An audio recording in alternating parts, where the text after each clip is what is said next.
Transport డిపార్ట్మెంట్లో ఇష్టారాజ్యంగా అక్రమాలకు పాల్పడ్డ కొందరు పెద్దల గుట్టు రట్టవుతోంది. తిమ్మిని బమ్మిని చేసి ఇన్నాళ్లు ఖజానా లూటీ చేసిన కొందరు ఘనుల వివరాలు బయటకొస్తున్నాయి. పర్మిట్లు లేకుండా వాహనాలు తిప్పడమే కాదు, పన్నులు కట్టని వైనం ఆధారాలతో సహా బయటకొస్తోంది. ఒకే నంబర్పై 3-4 వాహనాలు తిప్పడమే కాదు, లారీల కోసం తయారైన చాసిస్లను బస్సులుగా మార్చినట్టుగా గుర్తించారు. కంపెనీలు తయారు చేసిన సీట్లను అదనంగా మరికొన్ని పెంచడం, బస్సు డిజైన్ని తమకు అనుకూలంగా మార్చడం, ఈశాన్య రాష్ట్రాల నుంచి అడ్డదారిలో తీసుకురావడం, ఆన్లైన్ రిజిస్ట్రేషన్లలో అడ్డగోలుగా అవకతవకలకు పాల్పడ్డం, నకిలీ ఇన్వాయిస్లు, లైఫ్ ట్యాక్స్ ఎగవేత, ఇలా అక్రమాలన్నీ ఒక్కొక్కటిగా బయటపడుతున్నాయి. సో ఇలాంటి బస్సులు కొనే కంపెనీలు ఎన్ని రకాలుగా మోసం చేయొచ్చు? ఇప్పుడు చూస్తున్నాం మనం జేసీ ప్రభాకర్ రెడ్డి, అస్మిత్ రెడ్డి కేసులో ఎన్ని రకాల వైలేషన్స్ జరిగాయి, ఇన్ని వైలేషన్స్ చేయడం ఎలా సాధ్యమైంది? ఈ అంశాల గురించే మనం ప్రస్తుతం మాట్లాడబోతున్నాం. మనతో ప్రస్తుతం స్టూడియోలో ఉన్నారు గాంధీ గారు, రిటైర్డ్ ఆర్టీఏ జేసీ ఆయన. అదేవిధంగా విజయవాడ స్టూడియో నుంచి మనతో జాయిన్ అవుతున్నారు కోటంరాజు వెంకటేశ్వర శర్మ గారు, సీనియర్ అడ్వకేట్. నమస్కారం అండి ఇద్దరికి, సాక్షి స్టూడియోకి స్వాగతం అండి. గాంధీ గారు, చూసాం కదా ఈ కేసులో రకరకాల మార్గాల్లో, అంటే ఎన్ని మార్గాలు అయితే ఉన్నాయో అక్రమం చేయడానికి, వైలేట్ చేయడానికి అన్ని మార్గాలను యూటిలైజ్ చేసుకున్నట్టుగా కనబడుతోంది. అవునమ్మా, ఏం చెప్తారు, ఎలాంటి వైలేషన్స్ జరిగాయి? మోటారు వాహనాల చట్టంలో ఉన్న లోపాలని ఆధారంగా చేసుకుని కొంతమంది పలుకుబడి ఉన్న వ్యక్తులు, డబ్బున్న వ్యక్తులు తమదే రాజ్యంగా జరిపినటువంటి అవకతవకల్లో ఇది ఒక పెద్ద నిదర్శనం. నిజానికి ఈ అవకతవకలు అనేవి ఈశాన్య రాష్ట్రాల్లో వాహనాలు ఇన్స్పెక్షన్ లేకుండా, డాక్యుమెంట్స్ సరిగ్గా లేకుండా చేసిన నేపథ్యంలో ఇన్నిటికీ పాల్పడగలిగారు. నిజానికి ఈరోజు మన చర్చనీయాంశంలో విషయమైనటువంటి ఈ లారీల విషయంలోకి వస్తే, నాగాలాండ్ రాష్ట్రంలో ఈ బళ్ళు రిజిస్ట్రేషన్ అయినాయి. కొన్ని డైరెక్ట్గా ఆర్టీఏ అనంతపూర్లో కూడా రిజిస్టర్ అయినాయి. కాకపోతే ఆర్టీఏ వాళ్ళు ఎప్పుడైతే ఇన్ని బళ్ళు తప్పుడు పత్రాలతో వస్తున్నాయి అని తెలుసుకుని భయపడ్డారో, మేము చేయమనేశారు. అనేసరికి ఈ బళ్ళని, పేపర్లన్నీ నాగాలాండ్ పంపించి అక్కడ రిజిస్ట్రేషన్ చేయించుకుని మళ్ళీ 2 రోజుల్లోనే ఎన్ఓసి తీసుకుని మళ్ళీ అనంతపూరు వచ్చిన నేపథ్యం అన్నమాట. ఇది ఎట్లా సాధ్యం అవుతుంది? అంటే ఇప్పుడు ఈశాన్య రాష్ట్రాల వైపుకి వెళ్ళిపోయి అక్కడంటే అది కంప్లీట్ ఆల్ ఇండియా పర్మిట్ ఇస్తారా వాళ్ళు? కాబట్టి లేకపోతే ఇంకేమన్నా ఇందులో లొసుగులు ఉన్నాయా? అసలు యాక్చువల్గానమ్మా అక్కడికి ఎందుకు వెళ్లాల్సి వచ్చిన నేపథ్యం చూస్తే, ఇందాక గౌరవ మంత్రి గారు చెప్తుంటే విన్నాను నేను. 31/3/2017 ఒక కట్ ఆఫ్ డేట్గా పెట్టి గవర్నమెంట్ ఆఫ్ ఇండియా BS3 వాహనాలు ఆ రోజుతో ఆపేయండి, 1/4/2017 నుంచి BS4 అంటే భారత స్టేజ్ 4 ప్రమాణాలకు అనుగుణంగా ఉన్న వాహనాలు మాత్రమే అమ్మాలి, రిజిస్ట్రేషన్ చేయాలి అని సుప్రీంకోర్టు వారు డైరెక్షన్స్ ఇచ్చారు. ఆ డైరెక్షన్స్కి అనుగుణంగా 31/3/2017 కంటే ముందు రిజిస్ట్రేషన్ లేదా అమ్మిన వాహనాల వరకు మాత్రమే రోడ్డు మీదకి రావాలి. ఈ వాహనాలు అశోక్ లేలాండ్ వాళ్ళు 31/3/17 లోపు అమ్మలేకపోయిన వాహనాలని వాళ్ళు స్క్రాప్గా అమ్మేశారు. ఈ స్క్రాప్గా అమ్మిన వాహనాలని జటాధర ఒకటి, సి గోపాల్ రెడ్డి కంపెనీ ఒకటి, ఈ 2 కంపెనీల వాళ్ళు స్క్రాప్ కింద కొని దొంగ ఇన్వాయిస్లు, దొంగ సేల్ లెటర్లు, దొంగ ఇన్సూరెన్స్ సర్టిఫికెట్లు సృష్టించి రిజిస్ట్రేషన్ చేయించారు. కాదు, నేను ఇక్కడ ఒక ప్రశ్న ఏంటంటే, ఒక కంపెనీ స్క్రాప్గా అమ్మేయొచ్చా? అంటే అసలు పనికి రాకుండా చేసి అమ్ముతారా వాళ్ళు? అంటే ఇదేనమ్మా, అశోక్ లేలాండ్ వాడు 31/3/2017 కట్ ఆఫ్ డేట్ తర్వాత BS3 వాహనాలని అమ్మలేకపోయాడు కాబట్టి ఇక దాన్ని తుక్కు కింద అమ్ముకోవటమే. తుక్కు కింద అమ్మేశాడు. కానీ తుక్కు కింద అమ్మినప్పుడు వాళ్ళు చేసిన తప్పు ఏంటంటే, ప్రతి వాహనానికి ఒక ఐడెంటిటీ ఉంటుంది. ఎలా అయితే మీకో డేట్ ఆఫ్ బర్త్, నాకో డేట్ ఆఫ్ బర్త్ ఉంటుందో, ప్రతి మోటార్ వాహనానికి కూడా ఒక ఛాసిస్ నెంబర్ ఉంటుంది. రూలు 122 CMV రూల్ ప్రకారం ప్రతి వాహనం ఏ నెలలో తయారైంది, ఏ సంవత్సరంలో తయారైంది, దానికి ఒక యూనిక్ నంబర్ని బండి చాసీస్ మీద ప్రింట్ చేయాలి. దాన్నే చాసీస్ నంబర్ అంటాం. ఈ చాసీస్ నంబర్ కోడింగు దేశంలో ప్రతి ఆర్టీఓకి వాళ్ళు ఇవ్వాలి. సో ఆర్టీఓ ఆఫీసులో వాళ్ళు రిజిస్ట్రేషన్ చేసేటప్పుడు కోడింగ్ను చూస్తే అది ఏ నెలలో రిజిస్టర్ అయింది, ఏ సంవత్సరంలో మ్యానుఫ్యాక్చర్ అయింది అనేది తెలుస్తుంది. లోపం ఏమిటంటే రవాణా శాఖలో ఉన్నటువంటి ఆఫీసర్స్కి అసలు ఈ డీకోడింగ్ మెకానిజం తెలియకపోవటం, దీన్ని ఆసరాగా చేసుకుని ఇలాంటి అక్రమార్కులు తప్పుడు పత్రాలు సృష్టించి వాహనాలని BS4 వాహనాలుగా రిజిస్ట్రేషన్ చేశారు. నాకు మంత్రి గారు చెప్తుంటే విన్నాను. 2018లో దీన్ని రిజిస్ట్రేషన్ జరిగినాయి. ఎక్కడ ఈశాన్య రాష్ట్రాలు, కొన్ని అసలు మన తెలంగాణ రాష్ట్రంలో జరగలేదు, కానీ ఆంధ్ర రాష్ట్రంలో అనంతపూర్ జిల్లాలో కూడా జరిగినాయి. ఎప్పుడైతే అనంతపూర్ జిల్లాలో రిజిస్ట్రేషన్ మేము చేయమని అన్నారో బళ్ళన్నీ నాగాలాండ్ వెళ్ళినాయి. బళ్ళు వెళ్ళలే, పేపర్లు వెళ్ళినాయి. ఈశాన్య రాష్ట్రాల్లో ఉన్న లోపం ఏమిటంటే చట్టం అక్కడ పట్టించుకోరు, వాళ్ళే ఇక్కడికి వచ్చి రిజిస్ట్రేషన్ చేసి పంపిస్తారు. అంత లూజ్గా ఉంది.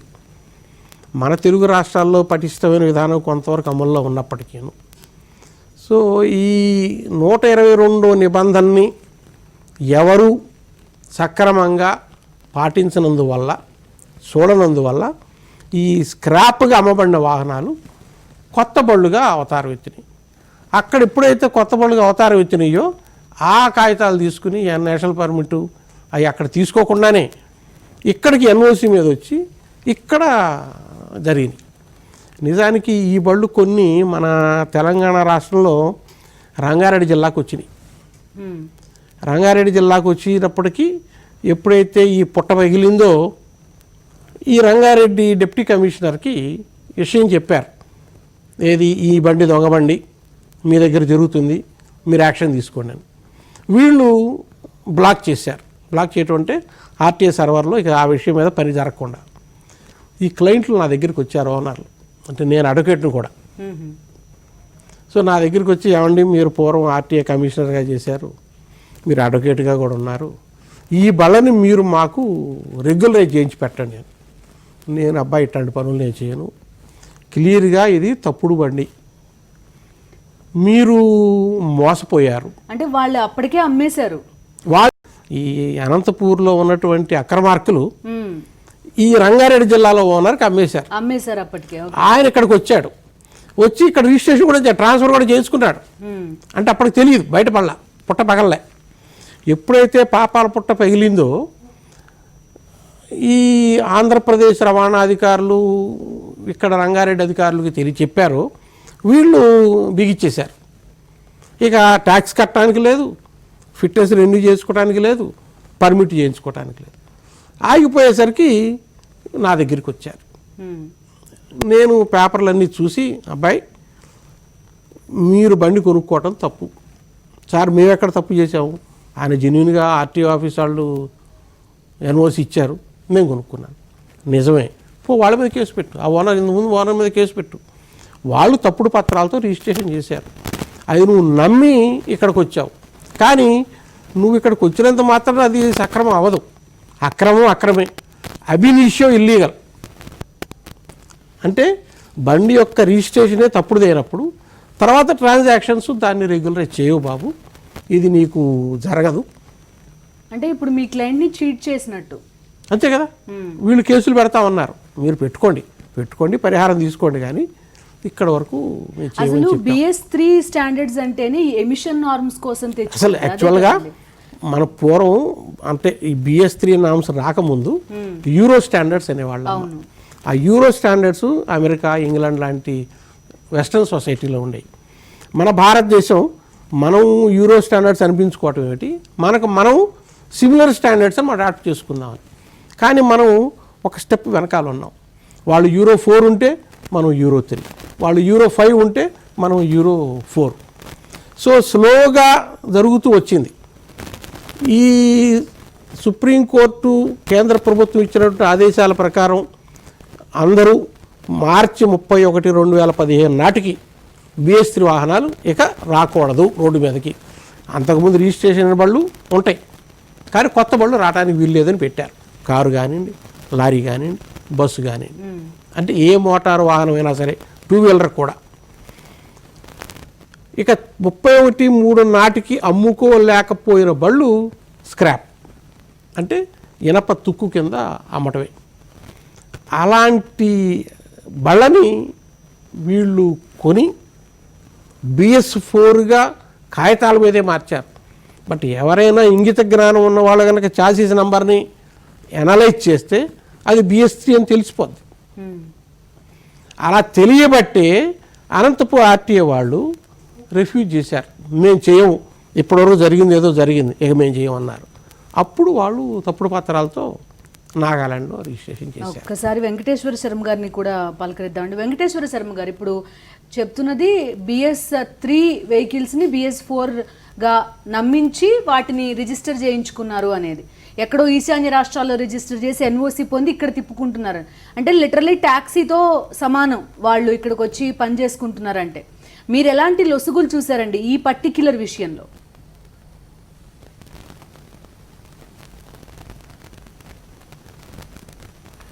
ఇది వచ్చేటప్పటికమ్మా MC Mehta versus union of India అనే కేసులో సుప్రీంకోర్టు వారు ఏప్రిల్ 1, 2017 దగ్గర నుంచి కూడా BS3 వెహికల్స్ని రిజిస్ట్రేషన్ చేయకూడదు అని చెప్పేసి ఒక చట్టంలాగా సుప్రీంకోర్టు ఆర్డర్ ద్వారా చట్టంలా తయారైందమ్మా అది. దానికి వీళ్ళు ఎప్పుడైతే అశోక్ లేలాండ్ వాళ్ళు దీన్ని స్క్రాప్ కింద చేశారో వీటిని అమ్మే అవకాశం లేదు. ఎందుకంటే మోటార్ వెహికల్స్ యాక్ట్ సెక్షన్ 39 ప్రకారం ప్రతి వెహికల్కి రిజిస్ట్రేషన్ ఉండాలి కంపల్సరీగా. ప్రతి వెహికల్కి సెక్షన్ 66 ప్రకారం పర్మిట్ ఉండాలి. ప్రతి వెహికల్కి సెక్షన్ 146 ప్రకారం ఇన్సూరెన్స్ ఉండాలమ్మా. ఇవి ఏవి కూడా వాళ్ళకి పర్మిట్ చేయవు, ఎందుకంటే వాళ్ళు అసలు స్క్రాప్లో కొన్న వెహికల్. ఇవేమీ లేకుండా 36, 39, 66, 146 ప్రకారము రూల్స్ ప్రకారం కనుక ఇవి లేకపోతే వీటిని ప్రజల మధ్య తిప్పడానికి అవకాశమే లేదు ఆ వెహికల్స్కి. అట్లాంటి సమయంలో వీటిని నాగాలాండ్లోకి వెళ్ళి వారు అన్నట్టుగా అధికారులతో దొంగ వెహికల్స్ సృష్టించి తీసుకొచ్చేసారు. వీళ్ళు 420, 468, 471, 470 రెడ్ విత్ 34 సెక్షన్స్తో పాటు క్రిమినల్ సుప్రీంకోర్టు ఆర్డర్స్ను కూడా వైలేట్ చేశారమ్మా. అంతేకాకుండా వీళ్ళు ఈ వెహికల్స్ తిప్పడం వల్ల వాటి ద్వారా జరిగే యాక్సిడెంట్లు కానివ్వండి, వాటి ద్వారా జరిగే ఏదైనా ప్రమాదాలు కానివ్వండి, ఎటువంటిది కూడా ఇన్సూరెన్స్ వచ్చే అవకాశం లేదు. Section 166 of motor vehicles act ప్రకారము ఏదైనా ప్రమాదాలు జరిగితే ఇన్సూరెన్స్ అప్లై చేసుకోవడానికి కోర్టుల్ని అప్రోచ్ అవుతారు. ఎప్పుడైతే వీళ్ళ ఫేక్ ఇన్సూరెన్స్లు చేస్తున్నారో ఆ బాధితులు ఎవరైతే వాటిల్లో గాయపడి ఉంటారో, ప్రమాదానికి గురైన వారికి కనీసం కాంపన్సేషన్ వచ్చే అవకాశం కూడా లేకుండా పోతుందమ్మా. వీరు ప్రజాప్రతినిధులుగా ఉండి ప్రజలకి మంచి చేయాల్సింది పోయి ప్రజలకి మంచి చేయకపోగా సామాన్యుడు చేయాల్సిన మినిమం కామన్ సెన్స్తో చట్టాన్ని అనుసరించాల్సిన చట్టాన్ని కూడా అనుసరించకుండా ఇన్సూరెన్స్ లేకుండా వెహికల్స్ని రోడ్ల మీదకి పంపించి ప్రజా ప్రాణాలతోటి వీళ్ళు ఆడుకోవటం మొదలు పెట్టారమ్మా. గత 4 ఏళ్లలో కూడా ఇవన్నీ తెలిసి కూడా అధికారులకి వాళ్ళ చేతుల్లో చట్టాలను చుట్టాలుగా మార్చుకొని గత ప్రభుత్వం వీళ్ళ మీద ఎటువంటి యాక్షన్ కూడా తీసుకోలేదు. దీనికి ఈ కొత్త ప్రభుత్వం జగన్ గారు వచ్చిన తర్వాత ప్రభుత్వ అధికారులకి ఫ్రీ హ్యాండ్ ఇచ్చి దీని మీద ఇన్వెస్టిగేషన్ మొదలు పెట్టిన తర్వాత ఇవన్నీ కంక్లూడ్ అయ్యి కరోనా వల్ల 4 నెలలు లేట్ అయ్యి ఇప్పుడు వీళ్ళ పాపం పండిందమ్మా. ఇప్పటికైనా మిగతా వెహికల్స్ అవన్నీ ఎక్కడెక్కడ తిరుగుతున్నాయో ఏంటో అవన్నీ కూడా సీజ్ చేసి ప్రజల ప్రాణాలు కాపాడాల్సిన అవసరం ఉందమ్మా. ఇట్లాంటి చట్ట ప్రకారం వీరు చాలా నేరాలు చేశారండి. మీరు కూడా అడ్వకేట్ కదా, ఇప్పుడు ఇన్సూరెన్స్ కోసం ఎవరో ఒకళ్ళు క్లెయిమ్ చేసుకునే ఉంటుంటారు ఖచ్చితంగా, వాళ్ళకు వచ్చే అవకాశం లేదు. మీరు చెప్తున్న ఎవరైనా కోర్టుకి ఎక్కడం, ఇలాంటి కేసులు కోర్టులో పెండింగ్ లో ఉన్న సందర్భాలుగానే ఏమైనా ఉన్నాయా?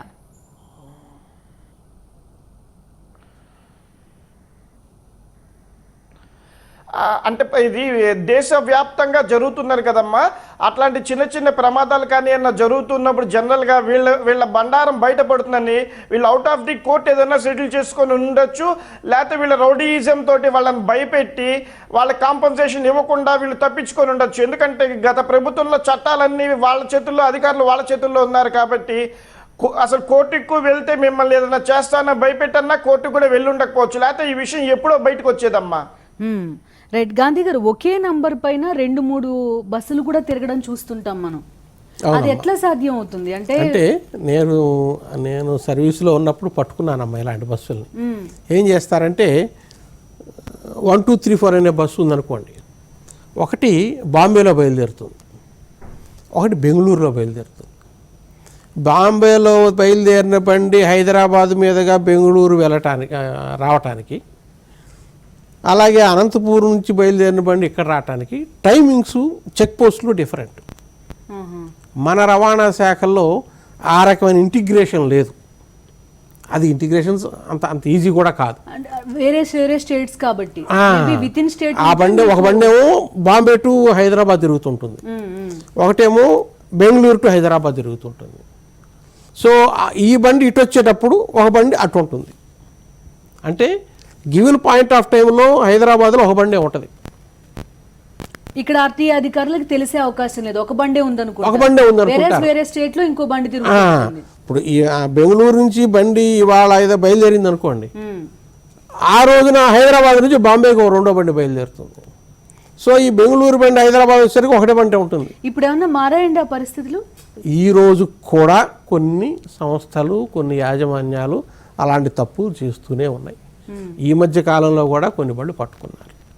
ఇది మనకు రవాణా వ్యవస్థలోనూ ట్రాన్స్పోర్ట్ వ్యవస్థలోనూ ఇంటిగ్రేషన్ లేని నేపథ్యంలో ఈ మధ్యనే తెలంగాణ ప్రభుత్వంలో కూడా ఒకే నంబర్తో ఉన్న 2 బస్సులు పట్టుకోవటం పేపర్లో రావడం కూడా జరిగింది. ఇప్పుడు మీరు చెప్పారు నిజమే, 2 వేరే స్టేట్ల నుంచి జరుగుతోంది. ప్రయాణికుల రవాణా అనేదే అత్యంత ప్రమాదకరమైంది వాళ్ళు చేస్తున్న అక్రమాలకి వాటికి.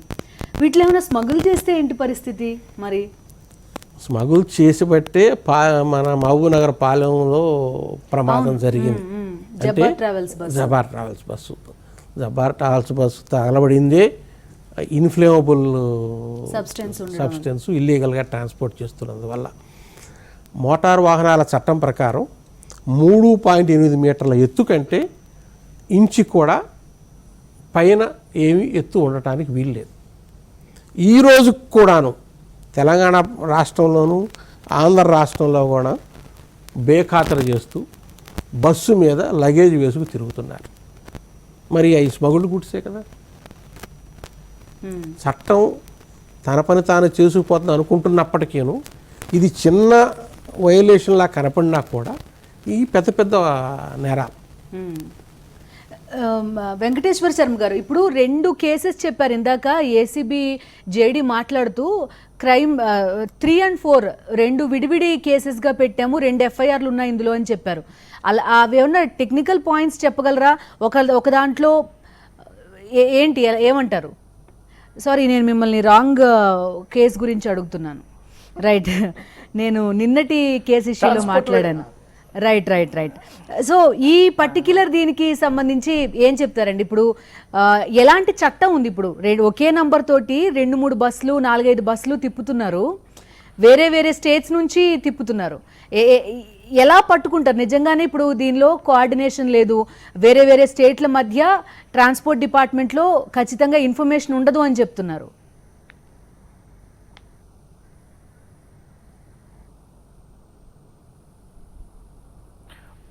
మోటార్ వెహికల్స్ యాక్ట్ 1988 ఇంకా అమల్లో ఉందండి. మనకి 2010 చట్టం తీసుకొచ్చారు కానీ ఇంకా అది అమల్లోకి రాలేదు. ఆ చట్టము అమల్లోకి వచ్చుంటే ఇంకాస్త పటిష్టంగా ఉండేది చట్టాలు. ఈ చట్ట ప్రకారము పెనాల్టీస్ కానివ్వండి, ఫైన్స్ కానివ్వండి, శిక్షలు కానీ చాలా తక్కువ ఉన్నాయి. ఐపీసీ ఆధారపడే వీళ్ళు 468, 470, 471 కింద వీళ్ళకి యావజ్జీవ కారాగార శిక్ష పడే అవకాశాలు కూడా ఈ కేసులో ఉన్నాయమ్మా. ఐపీసీనే ఇందులో బలంగా ఉంది. Whereas we compare to the motor vehicles act ప్రకారం చూస్తుంటే. ఎందుకంటే 468 forgery for the purpose of the cheating అమ్మా. 470 వచ్చి using a document as a genuine document whether it is electronic record or document and ఆ డాక్యుమెంట్ ప్రకారం వీళ్ళు ప్రయాణించడం కానివ్వండి, ఆ డాక్యుమెంట్లు వాడటం కానివ్వండి, చేయటం కానివ్వండి, అది యావజ్జీవ కారాగార శిక్ష పడే అవకాశం ఉంది. 471 సెక్షన్ ప్రకారం 468 ప్రకారం వీళ్ళ మీద కేసులు బలంగా ఉంటాయి. అంతేకాకుండా సుప్రీంకోర్టు ఆర్డర్స్ని వైలేట్ చేస్తూ వీళ్ళు దొంగదారిలో వీళ్ళు రిజిస్ట్రేషన్ చేయటం కానివ్వండి, చెందటం కానివ్వండి, సుప్రీంకోర్టు దృష్టికి కూడా తీసుకువెళ్లాల్సిన అవసరం ఉందమ్మా. ఇందులో పిల్లు ద్వారా సుప్రీంకోర్టుని అప్రోచ్ అవుతే సుప్రీంకోర్టు వారు కూడా వీరి మీద కంటెంప్ట్ ప్రొసీడింగ్స్ కూడా వెళ్ళొచ్చు. వీళ్ళు చేసింది ప్రజల ఆరోగ్యంతో ఆడుకోవటము, క్రిమినల్ కంటెంప్ట్స్ కూడా వీళ్ళకి వస్తాయండి. ఏకంగా ఇంకా 90 బసెస్ని వాళ్ళు పట్టుకోవాలట, ఇంకా దాచేశారని చెప్తున్నారు ఆర్టీఏ అధికారులు మాట్లాడుతూ. అసలు ఇన్ని వైలేషన్స్ చేస్తున్నారా, మాకే ఆశ్చర్యం వేస్తోంది అనేది ఒక ఆర్టీఏ ఆఫీసర్ అన్నమాట. మంత్రి గారు చెప్పిన మాట ప్రకారం 154 వాహనాలు తప్పుడు పత్రాలతో రిజిస్ట్రేషన్ జరిగింది.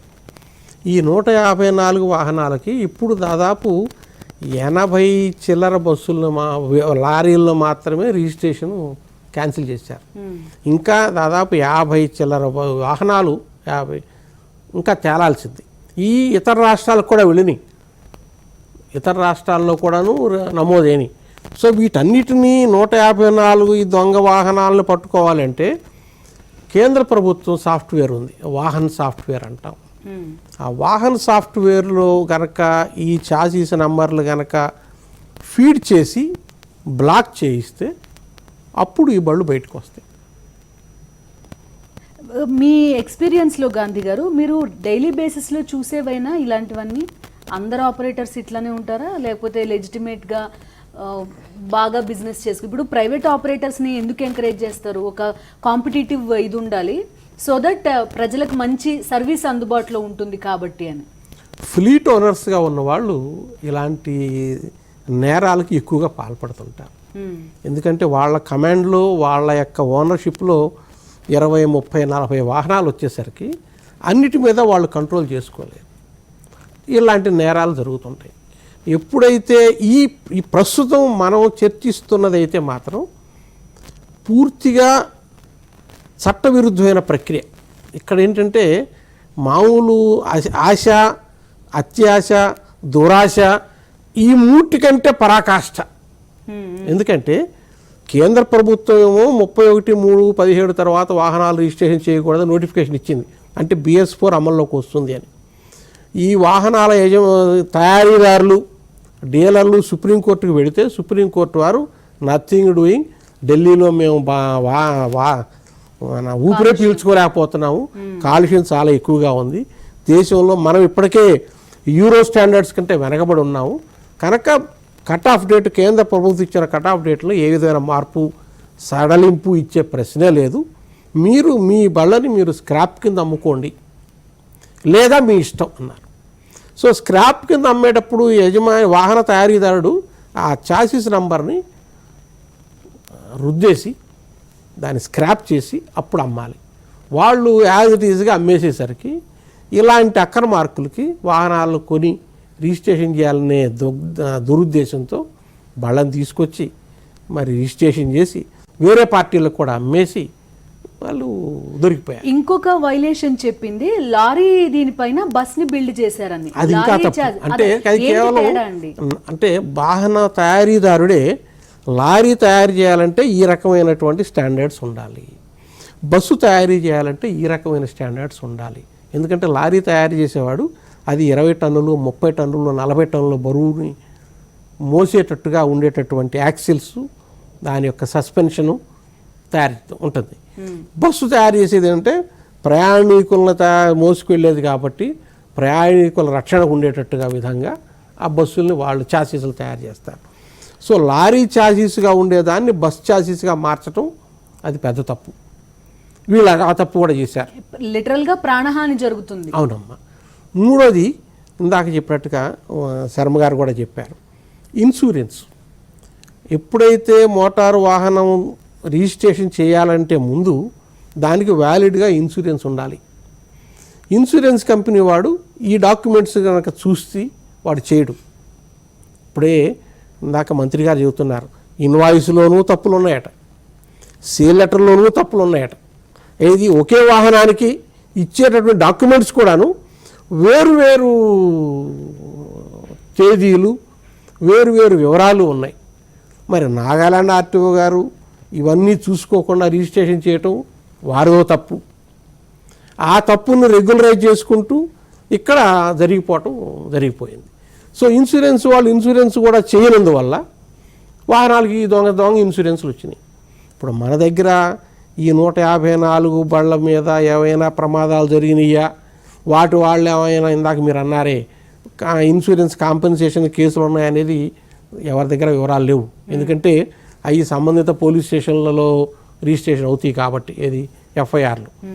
కానీ ఎప్పుడైతే ఇన్సూరెన్స్ దొంగదే అని తేలిందో బండి యజమానే ఆ కాంపెన్సేషన్ కట్టవలసి ఉంటుంది, కోర్టు వారు ఇచ్చే కాంపెన్సేషన్ని. సో ఇప్పుడు నేరం జరగటం అనేది ఒక దారుణమైనటువంటి స్థాయిలో జరిగింది. తెలిసి తప్పు. కేంద్ర ప్రభుత్వం ఇచ్చినటువంటి నోటిఫికేషన్కి వైలేషను, సుప్రీంకోర్టు వారు ఇచ్చినటువంటి ఆర్డర్స్కి వైలేషను, మోటారు వాహనాల చట్టం ప్రకారం ఇందాక వారు చెప్పినట్టుగా ఐపీసీలో ట్యాంపర్ చేయటం, ఫోర్జీ డాక్యుమెంట్స్, మోటారు వాహనాల చట్టం ప్రకారం అసలు బండి వెళ్లకుండానే బండిని చూడకుండానే బండికి ఇప్పుడు మోటారు వాహనాల చట్టంలో సెక్షన్ 40 ఉందమ్మా. 40వ సెక్షన్లో ఏ వాహనమైనా ఆ బండి యజమాని తాను ఎక్కడ సాధారణంగా నివసిస్తాడో లేదా తాను ఎక్కడ సాధారణంగా వ్యాపారం చేసుకుంటాడో అక్కడ రిజిస్ట్రేషన్ చేయాలి అని ఉంది. వీరెవరు ఇప్పుడు ఉన్నటువంటి అక్రమార్కులు నాగాలాండ్లో బిజినెస్ ఉండదు, నాగాలాండ్లో ఉండను. సో వారు మరి తప్పుడు అడ్రస్ ఇస్తారు, అది నిజంగా అక్కడ ఉండరు. మరి అక్కడ ఆర్టీఓ ఎందుకు రిజిస్ట్రేషన్ చేశాడు? మరి ఆర్టీఓ మీద ఏం యాక్షన్ తీసుకుంటున్నారు? అయిపోయి రిజిస్ట్రేషన్ చేశారు, మరి పర్మిట్ లేకుండానే ఎన్ఓసి కూడా ఇచ్చేశారు. పర్మిట్ కూడా అప్లై చేయకుండానే ఆ పర్మిట్ లేకుండానే రిజిస్ట్రేషన్ అవ్వగానే ఎన్ఓసి ఇచ్చారు. అంటే అది మరి ఆర్టీఓ ఆఫీసు వారు, కోహిమా ఆర్టీఓ ఆఫీసు వారు, నాగాలాండ్ ఆర్టీఓ ఆఫీసు వారు దాన్ని తప్పుడు పత్రాలతోనూ విరుద్ధమైన తైదీలు ఉన్న తప్పుడు పత్రాలతో రిజిస్ట్రేషన్ చేయటం ఒక తప్పు అయితే, వెంటనే ఎన్ఓసి ఇవ్వటం రెండో తప్పు. సరే, అక్కడి నుంచి ఇటు వచ్చింది. ఇక్కడ ఆర్టీఓ ఆఫీస్ వాళ్ళు ఏం చేస్తున్నారు? బండి రిజిస్ట్రేషన్ అయిన 10 రోజుల్లోనే ఎన్ఓసి తీసుకొచ్చిందే, ఇది సరైన పేపర్లేనా అని వాహన సాఫ్ట్వేర్తో కానీ కంపెనీ వాడితో కానీ వెరిఫై చేసుకునే విధానం లేకుండా ఇక్కడ నుంచి ఇక్కడ రిజిస్ట్రేషన్ ట్రాన్స్ఫర్ చేశారు. ఇక్కడి నుంచి మళ్ళీ ఇతర రాష్ట్రాలకి కూడా వెళ్ళిపోయినాయి. ఒక కేసు ఇందాకైతే చెప్పినట్టుగా రంగారెడ్డికి కొన్ని పళ్ళు రావటం, ఇక్కడ ఆ పాపం బద్దలవగానే ఇక్కడ కూడా వాళ్ళు ఇవ్వటం, అది ఇలా జరిగిపోయింది. వెంకటేశ్వర శర్మ గారు, ఈ మొత్తంలో మనీ ట్రాన్సాక్షన్స్ కూడా పెద్ద ఎత్తునే ఉన్నాయి. ఇప్పుడు వాళ్ళు కొనుగోలు చేశారు BS3 స్క్రాప్లో, వాటిని బిల్డ్ చేయించి BS4 నార్మ్స్ తోటి అమ్మేశారు చాలా మందికి. చీటింగ్తో పాటుగా ఇక్కడ మనీ ట్రాన్సాక్షన్ పట్టించుకోదా ఈ రోడ్ సేఫ్టీ లా ఇవి చట్టాలు ఇవన్నీ? అవునండి.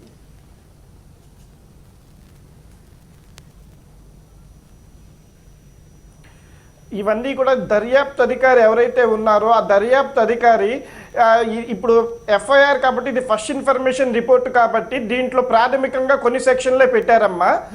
ఇది దర్యాప్తు కొనసాగే కొద్దీ మీరు అన్నట్టుగా ఈ మనీ లాండరింగ్ కానివ్వండి, మిగతా సెక్షన్లన్నీ కూడా ఇంకా ఎవరెవరు వ్యక్తులు ఉన్నారు ఏమిటి ఇవన్నీ కూడా ఇంకా ముందు ఛార్జ్ షీట్ టైంకి ఇది కంక్లూడ్ అవుతాయండి.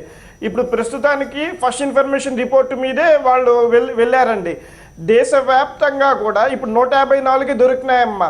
ఇంకా దేశవ్యాప్తంగా ఇట్లాంటి వెహికల్స్ ఎన్ని తిరుగుతున్నాయి, ఇంకా ఏపీలో కానివ్వండి బయట కానీ ఇంకా ఎంతమంది ఇట్లాంటి వెహికల్స్ని తిప్పుతున్నారు అనేది కూడా ఇన్వెస్టిగేషన్లో బయటకు వస్తాయి.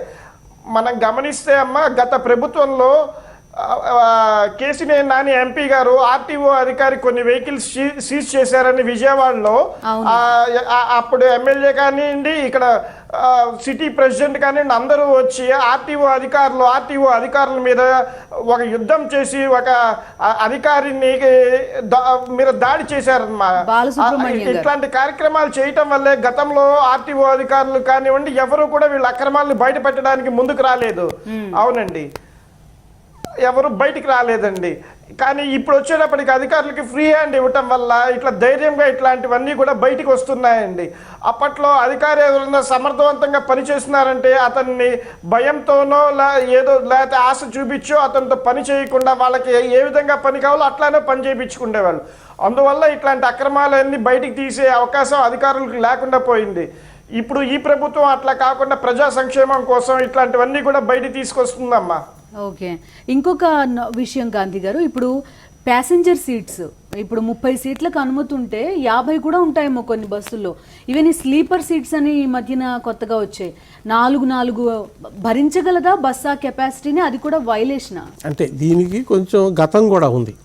ఇప్పుడు కేంద్ర ప్రభుత్వం తీసుకొచ్చినటువంటి సవరణల్లో స్లీపర్ బస్సులకి పర్మిషన్ ఇచ్చారు. ఇప్పుడు ఇచ్చారు. అంతకు ముందు కాలంలో ఆ రకమైనవి లేవు. మీరు ఇందాక అన్నట్టుగా డబల్ బెర్తులు, సింగిల్ బెర్తులు, సీటింగు బెర్త్ కాంబినేషన్లు, ఇలా డిఫరెంట్ కాంబినేషన్స్లో బస్సులు ఇష్టం వచ్చినట్టుగా చట్టవిరుద్ధంగా పెట్టేవారు.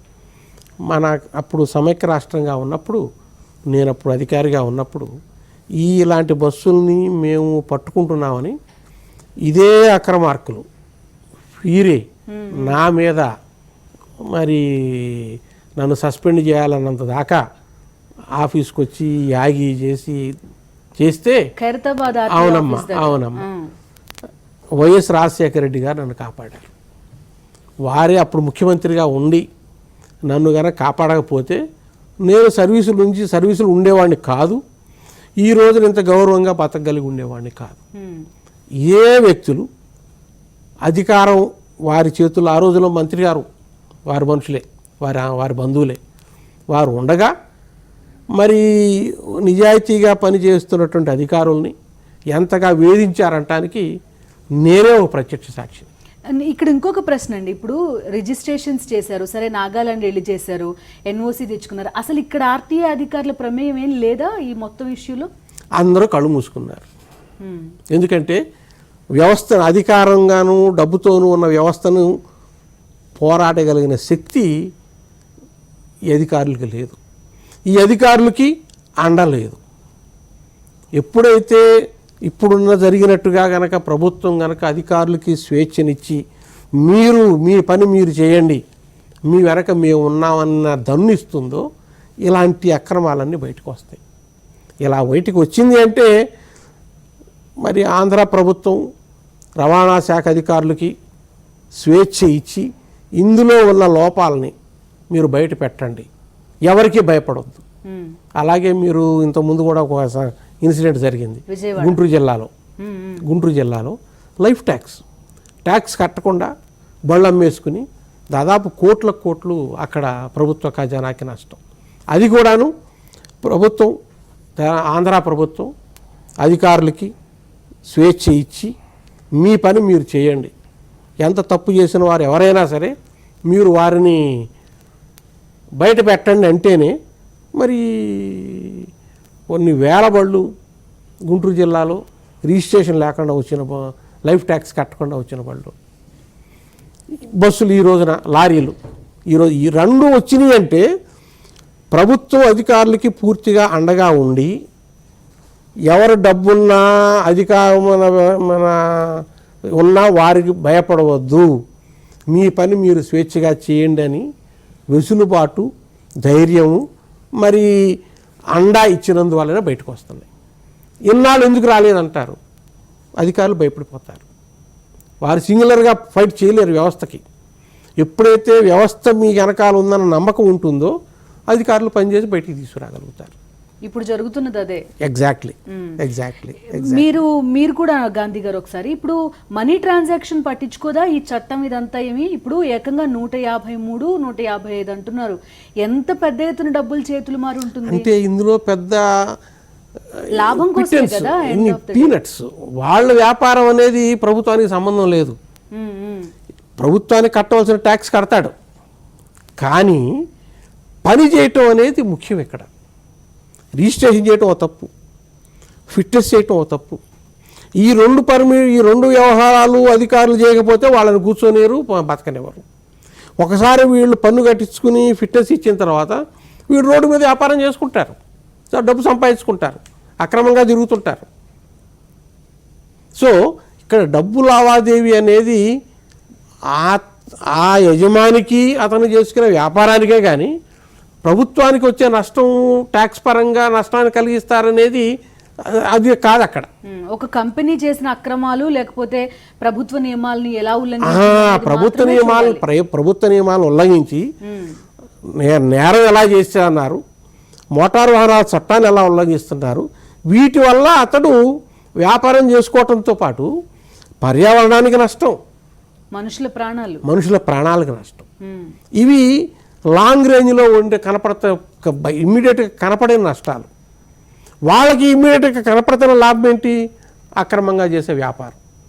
ఒక దొంగ రికార్డుని సృష్టించి ఒక బండిని తీసుకొచ్చి ఆ బండి మీద చేసే వ్యాపారం లాభం వాళ్ళకే వదులుతుంది.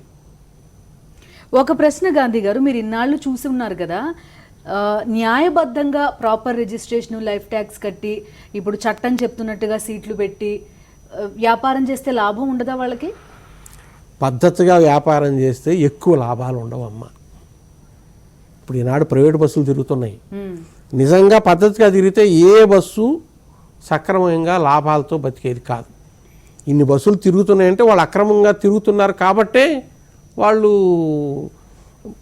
బ్యాంకులు మోసం చేస్తున్నారు, ఫైనాన్షియల్ మోసం చేస్తున్నారు. అల్టిమేట్గా మోసపోయింది దెబ్బతినేది ఎవరంటే బ్యాంకులు వాళ్ళే, ఫైనాన్స్ చేసేవాళ్ళు. ఈయనే ఉంది యజమాని, బస్సులు తిరిగిన నాళ్ళు తిప్పుకుంటాడు, ఆ తర్వాత డబ్బా తిప్పేస్తాడు. ఓకే, వెంకటేశ్వర శర్మ గారు ఏం చెప్తారండి? ఇప్పుడు మోటార్ వాహనాల చట్టంలో కానీ లేకపోతే ఈ ఆర్టీఏ ఆఫీసులు వివిధ రాష్ట్రాల్లో ఉన్నవి అనుసంధానం చేయడంలో కానీ మార్పులు రావడం అనేది ఖచ్చితంగా అవసరం అనేది అర్థమవుతోంది. ఇప్పుడు ఈ అక్రమ లావాదేవీలు లేకపోతే వైలేషన్స్ ఎంతవరకు ఎంత శిక్ష పడే అవకాశం ఉంటుంది?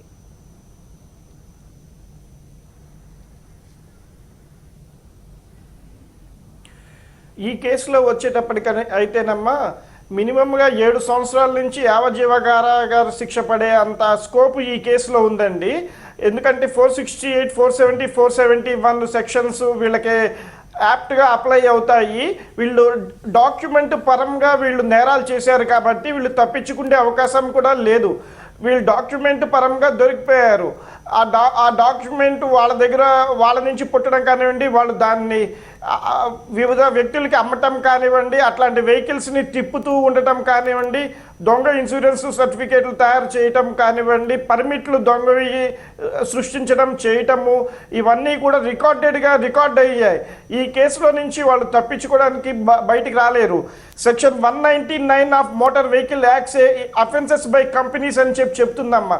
వీళ్ళు తప్పించుకోకుండా ఉండడానికి నాకు తెలియదు అని ఒక డైరెక్టర్ కానీ ఒక మేనేజింగ్ డైరెక్టర్ కానివ్వండి ఆ సంస్థలో వ్యక్తులు చెప్పడానికి కుదరదు. 199 ప్రకారం ఆ కంపెనీలో ఎవరైతే ఉన్నారో వారందరూ కూడా బాధ్యులే వాళ్ళ ఇట్లాంటివి జరిగినప్పుడు అని చెప్పి ఉంది. అందుకనే వాళ్ళ అబ్బాయి అస్మిత్ రెడ్డిని కూడా అరెస్ట్ చేశారు. పొద్దున ఏదో నాకు తెలియదు, ఎన్ని బస్సులు ఉన్నాయో తెలియదు, ఎన్ని లారీలు ఉన్నాయో తెలియదు అని చెప్పి బుకాయించాలని చెప్పి చూశారు. అందుకే చట్టాలు కాస్త పటిష్టంగా ఉండటం వల్ల సెక్షన్ 199 మోటార్ వెహికల్స్ ప్రకారం ఆ అబ్బాయి కూడా తప్పించుకోలేడు. అందులో ఎవరైతే డైరెక్టర్లుగా ఆ సంస్థ యాజమాన్యం అందరికీ కూడా ఇది వర్తిస్తుంది. అందరి మీద కూడా ఈ శిక్షలన్నీ రుజువు అవుతాయి, డాక్యుమెంట్ పరంగా ఉంది కాబట్టి. రైట్, గాంధీ గారు, ప్రయాణికుల భద్రత అనేది అట్మోస్ట్ ఇంపార్టెంట్ విషయం. ఆర్టీసీ విషయంలోనే కానివ్వండి, ప్రైవేట్ ఆపరేటర్స్ విషయంలోనే కానివ్వండి, ఫస్ట్ ఇంపార్టెన్స్ విషయం అదే, మిగతా అన్ని తర్వాత సంగతి. దానికి నష్టం కలిగించడం అనే దానికి చాలా పటిష్టమైన చట్టాలు అవసరం. అవునమ్మా, ఇప్పుడు ఈ ప్రస్తుతం 2010లో అమల్లోకి వచ్చినటువంటి మోటార్ వాహనాల చట్టంలో వాహనాల డిజైనింగు, వాహనాల సీట్స్ అలైన్మెంటు కొంచెం పద్ధతిగానే ఉన్నాయి. అలాగే ఇన్సూరెన్స్ పరంగా మాత్రం నష్టం కలిగించే విధంగా ఉంది. భద్రత విషయంలో ప్రమాణాలు ఈ మోటారు వాహనాల అమలు చట్టంలో, ప్రస్తుతం ఉన్న చట్టంలో చాలా వరకు మంచి మార్పులు మాత్రమే ఉన్నాయి. 2010 ఇప్పుడు అవునమ్మా. అలాగే ఉల్లంఘనలకి ఇందాక శర్మ గారు చెప్పినట్టుగా జరిమానాలు విధించడంలో తెలంగాణ రాష్ట్రం, ఆంధ్ర రాష్ట్రం కొత్త చట్టాన్ని అమలు చేయకపోయినప్పటికీను ఇవాళ కాకపోతే రేపైనా అమలు చేయవలసిందే. ఇది కేవలం రాజకీయ కారణాల వలన మాత్రమే అమలు చేయటం లేదు కానివ్వండి, అది వస్తే భద్రత ఇంకొంచెం పెరుగుతుంది. నేరాలు చేసేవాళ్ళు, ఉల్లంఘించేవాళ్ళు, ఇప్పుడు తెలంగాణ రాష్ట్రంలో కొత్తగా చెప్పారు, ముందు కూర్చున్న 2 వీలర్ నడిపే వ్యక్తే కాదు, వెనకాల ఉండేవాళ్ళు కూడా కంపల్సరీగా హెల్మెట్ ధరించవలసిందే. ధరించకపోతే శిక్షణ చలానా విధిస్తాం. ఇన్నాళ్ళు ఎందుకు చేయలేదు? సో ఇప్పటికైనా కానీ వస్తున్నందుకు సంతోషం. మనకి నేను ఇక్కడ తెలంగాణలో పనిచేశాను కాబట్టి, నేను ఆంధ్రాలో 2 రాష్ట్రాల్లో పనిచేశాను కాబట్టి, ఇప్పుడు తెలంగాణ రాష్ట్రంలో పాయింట్ సిస్టమ్ వచ్చింది. లైసెన్స్ ఎవరైనా ఉల్లంఘన చేస్తే అతనికి లైసెన్సుల్లో మార్కులు, అది ఒక స్థాయి దాటితే లైసెన్స్ ఆటోమేటిక్గా సస్పెండ్ అవుతుంది. అది ఆంధ్ర కూడా చేయాలి అనేది నా కోరిక. చేస్తే ప్రజల భద్రత పెరుగుతుంది. బస్సులు అన్నారు, ఇప్పుడు ఈ కరోనా నేపథ్యంలో బస్సులే ఆగిపోయినాయి. వాళ్ళు ఖచ్చితంగా భద్రతా ప్రమాణాలు పాటించవలసిందే. మోటారు వాహనాల చట్టాన్ని ఇప్పుడు గట్టిగా అమలు చేయగలిగిన అవకాశం ఉంది. అందుకే తెలంగాణ ముఖ్యమంత్రి గారు ఆంధ్రప్రదేశ్తో కానీ కర్ణాటకతో కానీ అగ్రిమెంట్లు చేసుకున్నాం. అగ్రిమెంట్లు చేసిన తర్వాత మాత్రమే మీ బస్సులు మా రాష్ట్రంలోకి వస్తాయి, మా బస్సులు మీ రాష్ట్రంలోకి వస్తాయి. ఇన్నాళ్ళు అగ్రిమెంట్లు లేకుండా అడగోలుగా తిరిగినాయి. ఆ లొసుగుని అడ్డం పెట్టుకుని ప్రైవేట్ బస్సుల వాళ్ళు కూడా చెలరేగిపోయారు. ఆర్టీసీకి లేని రూల్స్ మాకు మాత్రం ఎందుకు అని వాళ్ళు స్టేజ్ కార్యాలయం తిప్పేస్తున్నారు. మరి మన ప్రభుత్వాలు సక్రమంగా ఇప్పుడు ఎలా అయితే ఈ రోజున జేసీ వారిని అరికట్టగలుగుతున్నారో అలా విధంగా ప్రైవేట్ బస్సులు వాళ్ళు కూడా అరికట్టగలిగితే ప్రజల ప్రాణాలకి భద్రత ఎక్కువ ఉంటుంది. ఇక్కడ ఒక అంశం గాంధీ గారు, గవర్నమెంట్ ఆర్టీసీ ప్రభుత్వ ఏపీఎస్ఆర్టీసీ కానివ్వండి, టీఎస్ఆర్టీసీ కానివ్వండి వర్సెస్ ప్రైవేట్ బస్సులు తీసుకుంటే కనుక నిజంగానే ఆర్టీసీ చాలా బాగా సర్వీస్ చేస్తుంది కొన్ని రూట్స్లో. ఇప్పుడు కర్ణాటక లాంటి స్టేట్స్లో అయితే మీకు పబ్లిక్ ట్రాన్స్పోర్టేషన్ అనేది చాలా మెరుగ్గా కనబడుతూ ఉంటుంది ఒక్కొక్క చోట. మీ అబ్జర్వేషన్స్ ఏంటి? ఎందుకని ఈ ప్రభుత్వ ఇది రవాణా అనేది, ప్రభుత్వ ట్రాన్స్పోర్టేషన్ అనేది కొంత నెగ్లెక్టెడ్గా అనిపించట్లేదా? ఇప్పుడు సాలినన్ని బస్సులు లేకపోవటమేనమ్మా. ఇప్పుడు ఈ రోజున మనం విషయం వచ్చింది కాబట్టి మాట్లాడుకుంటున్నాం. బాంబే, హైదరాబాద్, బెంగళూరు, హైదరాబాద్ మధ్యలో ట్రాఫిక్ చాలా ఎక్కువ. అవును, సరిపోయినన్ని రైళ్లు లేవు, సరిపోయినన్ని ఆర్టీసీ బస్సులు లేవు. ఆ గ్యాప్ని ప్రైవేట్ బస్సులను ఫిలప్ చేస్తారు. కానీ సర్వీస్ వైజ్గా చూసుకుంటే గవర్నమెంట్ సర్వీసే బాగుంటుంది. ఎప్పుడైనా కూడాను ఆర్టీసీ 2 రాష్ట్రాల్లో ఆర్టీసీ లేదా కర్ణాటకలో ఆర్టీసీ అనండి బెస్ట్ సర్వీసెస్. ఏదన్నా జరగరాని జరిగితే ఇమ్మీడియట్ రెస్పాన్స్ ఇక్కడి నుంచే వస్తుంది. ప్రైవేట్ బస్సులను వదిలేసి వెళ్ళిపోతారు, డ్రైవర్ పారిపోతాడు, ఓనర్ ఫోన్ ఎత్తడు. అవునమ్మా, ఓనర్ దొరకడు, అసలు పట్టించుకునే వాళ్ళు ఉండరు. ప్రయాణికుల భద్రత అంటే ఆర్టీసీతోనే ఉంది. బట్ ఆర్టీసీ వారు సరైన సంఖ్యలో బస్సులు నడపనందువల్ల ఆ వెసులుబాటును అడ్డం పెట్టుకుని ప్రైవేట్ బస్సులను వ్యాపారం చేసుకుంటున్నారు. బాధ్యత లేకుండా సొమ్ము చేసుకోవటం అనేటటువంటి ఏకైక సూత్రంతో గ్యాప్ ఉంది కాబట్టి, మరి గ్యాప్ లేకుండా చేయగలిగిన సామర్థ్యం మన 2 రాష్ట్రాలకి ఇంత చేస్తున్నారు. చేస్తే ఖచ్చితంగా ప్రైవేట్ బస్సులను అరికట్టవచ్చు. మీరు ఏపీ గవర్నమెంట్ ప్రస్తుతం తీసుకుంటున్న చర్యలను ఎట్లా చూస్తారు గాంధీ గారు? అంటే ఇప్పుడు ఆర్టీసీని ఎంప్లాయీస్ని గవర్నమెంట్ వాళ్ళగా చాలా మంచి చర్య, పాటు చాలా మంచి చర్య. ప్రైవేట్ విషయంలో కూడా కాస్త స్ట్రిక్ట్ గా ఉంటున్నారు. ఖచ్చితంగా ఆర్టీసీ ఉద్యోగుల్ని ప్రభుత్వ ఉద్యోగులుగా పరిగణించటం వల్ల ఉద్యోగుల్లో భద్రత పెరిగింది, ఉద్యోగుల్లో కమిట్మెంట్ పెరిగింది.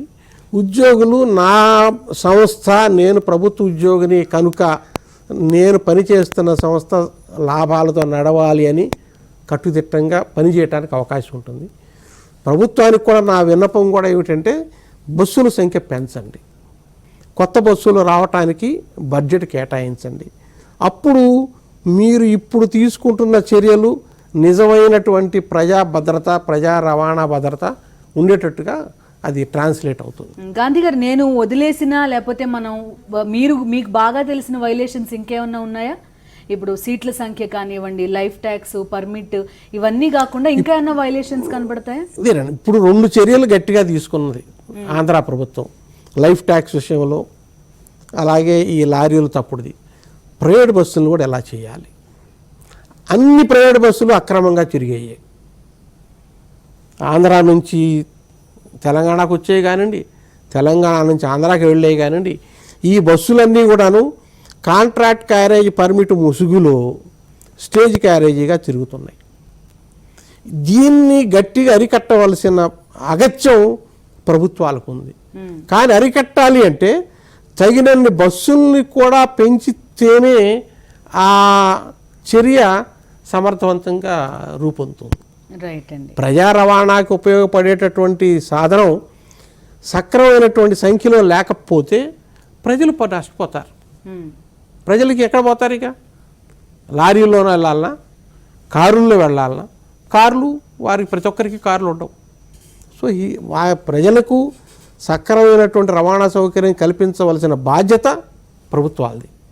ఆ గ్యాప్ని బయటవాడు ఎన్కేష్ చేసుకోకుండా మా ఆర్టీసీకే రావాలి అనే విధంగా ప్రభుత్వాలు కనుక అనుకుంటే, బస్సుల సంఖ్య పెరిగితే ఖచ్చితంగా ప్రజా రవాణా మెరుగవుతుంది, ప్రజా భద్రత మెరుగవుతుంది. ఓకే, వెంకటేశ్వర శర్మ గారు, మీ ఫైనల్ వర్డ్స్ అండి. ఈ కేసులు వీటన్నిటిని ఎలా చూస్తారు, మీరేం చెప్తారు?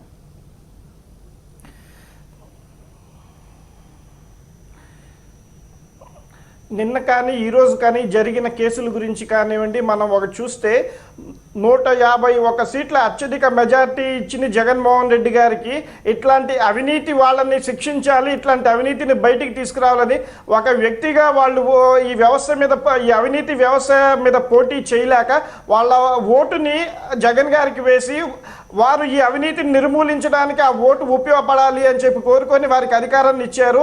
ఇట్లాంటి దుర్మార్గుల్ని, ఇట్లాంటి స్కాములు చేసిన వాళ్ళందరినీ కూడా శిక్షించి ప్రజలందరికీ కూడా వాళ్ళ తరపున నేను ఉన్నాను అని జగన్మోహన్ రెడ్డి గారు నిరూపిస్తారని చెప్పి నేను భావిస్తున్నానమ్మా. రైట్ అండి. థ్యాంక్ యూ వెంకటేశ్వర శర్మ గారు, థ్యాంక్ యూ గాంధీ గారు. సో ఈ వైలేషన్స్ అన్నీ ఖచ్చితంగా నిజం, వాటన్నిటినీ ప్రభుత్వ దృష్టిలో ఉంది. ఎవరైతే చట్టంలో ఏవైతే లొసుగులు ఉన్నాయో వాటన్నిటినీ వైలేట్ చేశారు అనేది అందరూ ఒప్పుకునే మాట. ఇవి డిస్కషన్ వివరాలు. చిన్న బ్రేక్ తర్వాత అప్డేట్స్ కంటిన్యూ అవుతాయి. Stay with